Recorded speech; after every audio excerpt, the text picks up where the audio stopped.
सर्वप्रथम 12वीं शताब्दी में राजेंद्र नाथ पौहारी अयोध्या से दलमऊ आए और यह स्थान उनको इतना रमणीक लगा कि यहाँ उन्होंने आश्रम बना के रहने की सोची और आश्रम बनाया। तब से यहाँ ये बड़े मठ सनातन धर्मपीठ की आश्रम परंपरा का सूत्रपात हुआ और उसके बाद जो है एक के बाद दूसरा, दूसरे के बाद तीसरा, न जाने कितने सिद्ध और तपस्वी संत इस क्रम में हुए और सबने अपने अपने हिस्से का कार्य किया।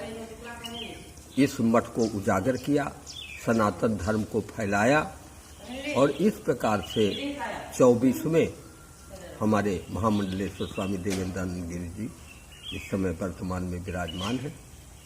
और सबसे बड़ी प्रसन्नता की बात यह है, मठ के लिए उपलब्धि की बात यह है कि पहले महंत तो होते रहे, लेकिन देवेंद्रानंद गिरि जी के समय में महामंडलेश्वरी का पद उन्हें प्राप्त हुआ और उससे विभूषित हुआ। ये जनपद भी गौरवान्वित हुआ क्योंकि इस जनपद में सन्यासियों के आश्रम के नाम से केवल एक ही आश्रम ये प्रतिष्ठित है और हैं तो तमाम आश्रम, लेकिन प्रतिष्ठित नहीं। लेकिन बड़ा मठ प्रतिष्ठित है इसलिए कि न जाने कब से संतों की परंपरा यहाँ चली आ रही है।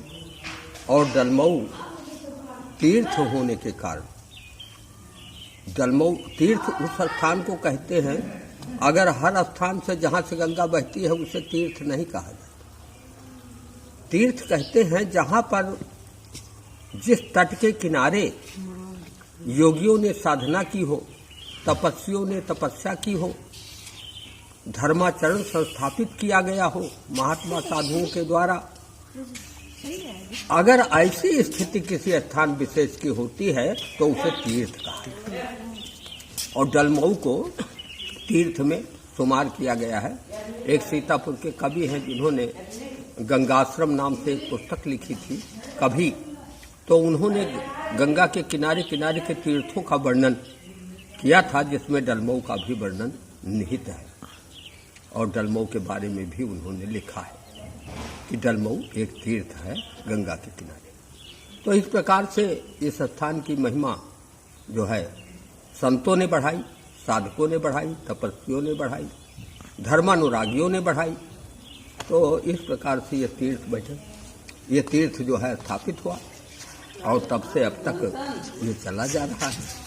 सनातन धर्म की परंपरा को हम लोग अपनाए हुए हैं। तो पहले तो पौहारी लोग यहाँ रहते थे।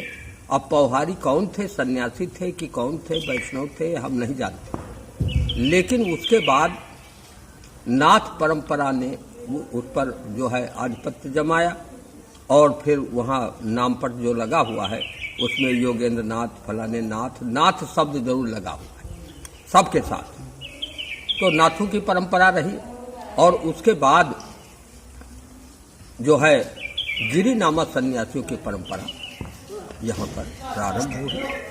और ये गिरि परंपरा जो है ये शंकराचार्य के 10 नाम सन्यासियों की परंपरा में समाहित हुआ, क्योंकि गिरि पर्वत आश्रम, पुरी, सरस्वती, भारती, इस प्रकार से आश्रम, अरण्य, इस प्रकार से जो 10 नाम सन्यासियों के निरूपित किए शंकराचार्य ने, उसमें से गिरि परंपरा जो है यहाँ पर स्थापित हुई और वो परंपरा ही अब तक चली जा रही है। उसी से हम लोग भी सन्यासी हुए हैं, गिरि परंपरा का सन्यासी ही यहाँ का सन्यासी। तो इस प्रकार से दलमऊ जो है वो तीर्थ के रूप में विख्यात हुआ। इसके अतिरिक्त एक समय यहाँ पर मुल्ला दाऊद हुई। मुल्ला दाऊद सूफी काव्य धारा के प्रथम कवि माने जाते हैं। अच्छा। जिन्होंने चांदायन की रचना की। और चांदायन, लोरिक और चंदा, इसी क्षेत्र की कथा को लेकर के उन्होंने एक पुस्तकाकार प्रबंधन का स्वरूप प्रदान किया और सूफी काव्य धारा का प्रवाह भारतवर्ष में फैलाया। तो आदि कवि के रूप में सूफी काव्य धारा के मुल्ला दाऊद जाने जाते हैं, जिन्होंने जिनको बादशाह ने स्वयं दिल्ली के तख्त पर बैठे हुए तत्कालीन बादशाह ने यहाँ पर उनको अध्यापक के रूप में पाठशाला चलाने के लिए नियुक्त किया था। तो यहाँ पर वो पाठशाला भी चलाते थे और कवि होने के कारण उन्होंने अपने कविता भी लिखी, चांदायन की रचना कर दी और सूफी काव्य धारा में प्रथम कवि हो गए। उसके बाद हुए मलिक मोहम्मद जायसी, जो भी इसी जनपद के थे। जायस नगर धर्म स्थानु, तहाँ आए कब कीन बखानू। तो जायस नाम के नगर में यहीं पर जो है जायसी ने महाप्रबंध लिखा, जिसको पद्मावत नाम से जाना जाता है। उसी पद्मावत के नाम से देखो गवर्नमेंट ने रेलगाड़ी चलाई है। पद्मावत माने इतना महत्व जायसी के उस पद्मावत ग्रंथ का हुआ कि आज भी बरकरार है और आज भी वो महत्वपूर्ण है। तो इस प्रकार से आगे क्रम बढ़ा जब, तो निराला जी यहाँ 20 वर्षों तक। अच्छा। सूर्यकांत त्रिपाठी निराला यहाँ 20 वर्ष तक रहे। और कैसे रहे? क्योंकि यहाँ पर उनकी ससुराल थी। तो जब उनके पिता, माता, भाई, चाचा सब दिवंगत होते चले गए, उनके यहाँ ताउन फैला गढ़ाकोला गांव में, जो उन्नाव जनपद के अंतर्गत है। तो वहाँ से ये ससुराल चले आए और यहाँ उनकी पत्नी मनोहरा देवी रहती थी और उनके 2 पुत्र यहीं पर उत्पन्न हुए। एक पुत्री हुई सरोज नाम जिसका हुआ और दूसरा पुत्र हुआ रामकृष्ण।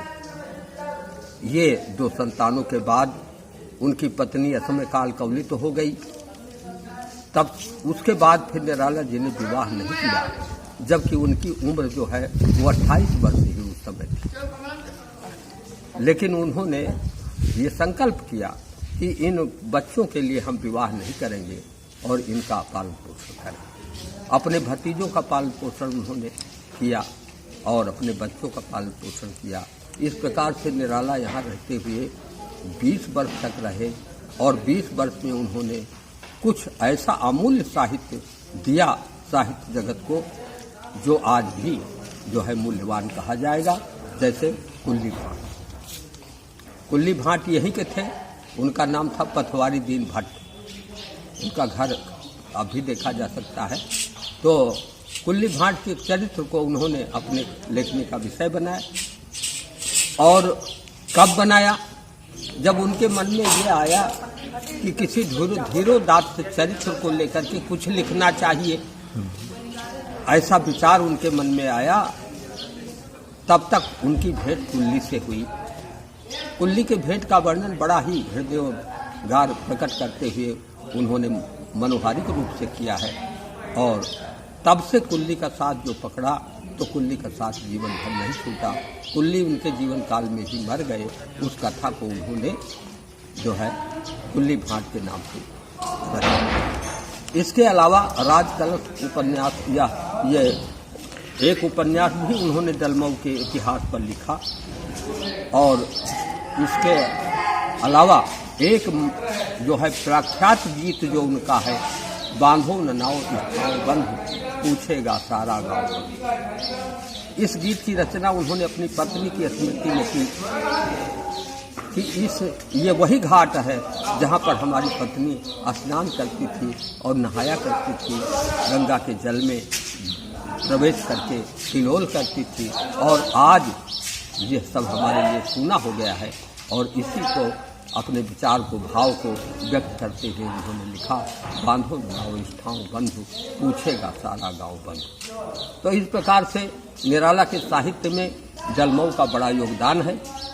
और उस योगदान को देखते हुए हम ये कह सकते हैं कि निराला जी ने तो अपनी पुस्तक में आत्मकथा में लिखा है, कुल्ली भाट में ही लिखा है कि मुझको तो मेरी पत्नी ने हिंदी सिखाया। मैं तो बंगाल